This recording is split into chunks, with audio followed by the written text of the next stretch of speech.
Hello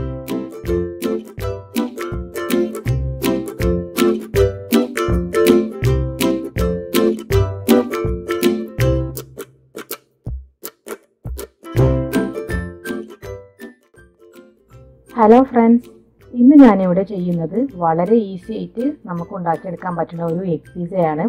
ഇത് കുട്ടികൾക്കൊക്കെ വളരെയധികം ഇഷ്ടമാവും. അതുപോലെ തന്നെ ഇത് തവയിലാണ് ചെയ്യുന്നത്. ഇത് നല്ല ഹെൽത്തി ആയിട്ടുള്ളൊരു പിസയും കൂടിയാണ്. അപ്പോൾ നമുക്കിതെങ്ങനെ ഉണ്ടാക്കുന്നത് നോക്കാം. ഞാനിവിടെ ഒരു ബൗൾ എടുത്തിട്ടുണ്ട്. ഇനി ബൗളിലേക്ക് 2 ടേബിൾ സ്പൂൺ മൈദ ചേർത്ത് കൊടുക്കാം. ഇനി ഇതിലേക്ക് പാകത്തിന് ഉപ്പും കൂടെ ചേർക്കണം. 4 മുട്ടയിലേക്കുള്ള ഉപ്പാണ് നമുക്ക് ഇതിലേക്ക് ചേർക്കേണ്ടത്. ഇനി 4 മുട്ടയിൽ 1 മുട്ട നമുക്ക് ആദ്യം ഒഴിച്ചു കൊടുത്ത് ഈ മൈദയും മുട്ടയും കൂടെ കട്ടയൊന്നുമില്ലാതെ ഒന്ന് മിക്സ് ചെയ്തെടുക്കണം.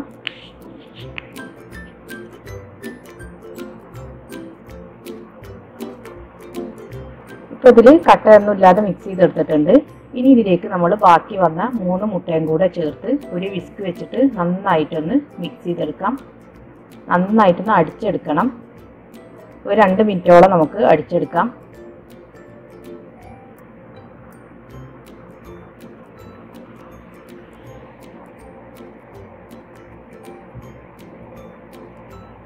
അതിനുശേഷം നമുക്കൊരു തവ ചൂടാക്കിയെടുക്കാം. ഈ തവയിലേക്ക് 1 ടേബിൾ സ്പൂൺ ഓയിൽ ഒഴിച്ചു കൊടുക്കാം.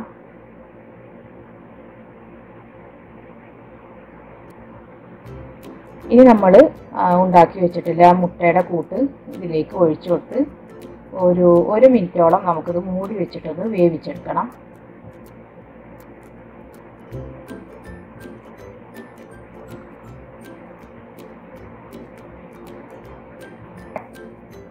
ഇനി 1 മിനിറ്റിന് ശേഷം മൂടി തുറന്ന് അതിലേക്ക് 1/2 കപ്പോളം ക്യാപ്സിക്കം ചെറുതായി മുറിച്ചെടുത്തത് ചേർത്ത് കൊടുക്കാം. ഞാനിപ്പോൾ ഇവിടെ ക്യാപ്സിക്കം മാത്രമേ എടുത്തിട്ടുള്ളൂ. നിങ്ങൾക്ക് വേണമെങ്കിൽ ഇതിൻ്റെ കൂടെ ഒലീവ് ചേർക്കാം, അല്ലെങ്കിൽ സവാള ചേർക്കാം. അതൊക്കെ നിങ്ങളുടെ ഇഷ്ടത്തിനനുസരിച്ച് ചേർത്ത് കൊടുക്കാം. ഞാനിപ്പോൾ ഇവിടെ ക്യാപ്സിക്കം മാത്രമേ ചേർത്തിട്ടുള്ളൂ.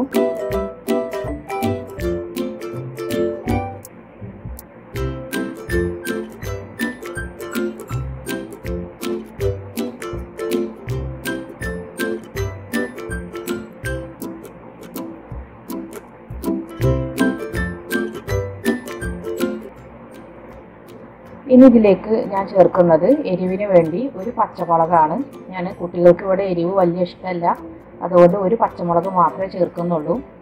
നിങ്ങൾക്ക് കൂടുതൽ എരിവ് ഇഷ്ടമാണെങ്കിൽ കൂടുതൽ പച്ചമുളക് ചെറുതായി മുറിച്ചെടുത്ത് ചേർത്ത് കൊടുക്കാം. ഇനി വേണ്ടത് ചീസാണ്. ഞാനിവിടെ മൊസറല്ല ചീസാണ് എടുത്തിട്ടുള്ളത്. അത് നിങ്ങളുടെ ഇഷ്ടത്തിനനുസരിച്ച് നമുക്ക് ചേർക്കാം. ചിലർക്ക് കൂടുതൽ ചീസ് ഇഷ്ടമാവും, അപ്പോൾ കൂടുതൽ ചീസ് ചേർക്കാം. കുറച്ച് ചീസാണ് ഇഷ്ടമുള്ളതെങ്കിൽ കുറച്ച് ചേർത്താലും മതി. ഇനി ഞാനിവിടെ ഒരു 3 സ്ലൈസ് തക്കാളിയും കൂടെ ചേർക്കുന്നുണ്ട്. ഇത് ഞാൻ സ്ലൈസാക്കി എടുത്ത തക്കാളിയാണ്. നിങ്ങൾക്ക് വേണമെങ്കിൽ ഇതും ചെറുതായി മുറിച്ചെടുത്ത് ചേർത്ത് കൊടുക്കാം.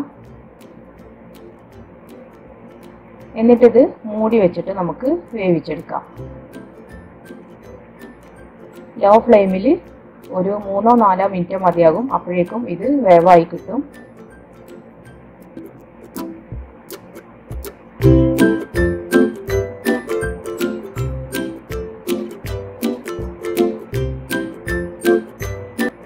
അപ്പോൾ നമ്മുടെ പിസ്സ വെന്ത് കിട്ടിയിട്ടുണ്ട്.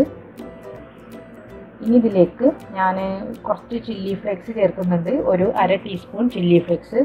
ഇതൊക്കെ ഓപ്ഷണലാണ്, നിങ്ങൾക്ക് വേണമെങ്കിൽ മാത്രം ചേർത്താൽ മതി. പിന്നെ വേണ്ടത് കുറച്ച് മിക്സഡ് ഹെർബാണ്, ഇറ്റാലിയൻ ഹെർബ്. അതിൻ്റെ കയ്യിലുണ്ടായതുകൊണ്ട് ഞാനത് ചേർക്കുന്നുണ്ട്. ഇതും തികച്ചും ഓപ്ഷണലാണ്. ഇതും വേണമെങ്കിൽ ചേർത്താൽ മതി. ഇതൊക്കെ ചേർക്കുമ്പോൾ നമുക്ക് പിസ്സയുടെ ഒരു ടേസ്റ്റ് കിട്ടും. അതിന് വേണ്ടിയിട്ടാണ് ഇതൊക്കെ ചേർക്കുന്നത്.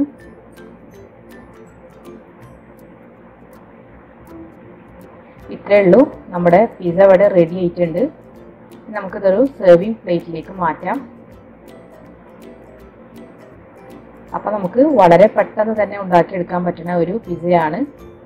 ഇനി നിങ്ങൾക്ക് കുരുമുളക് പൊടി ഇഷ്ടമാണെങ്കിൽ ഇതിലേക്ക് കുരുമുളക് പൊടിയും കൂടെ ചേർക്കാം. ഞാൻ എരിവ് കൂടുതലാവണ്ടെന്ന് വിചാരിച്ചിട്ട് കുരുമുളക് പൊടിയൊന്നും ചേർത്തിട്ടില്ല. ഇത് കുട്ടികൾക്കായതുകൊണ്ട് നമ്മൾ മാക്സിമം എരിവ് കുറച്ച് ചെയ്യാം.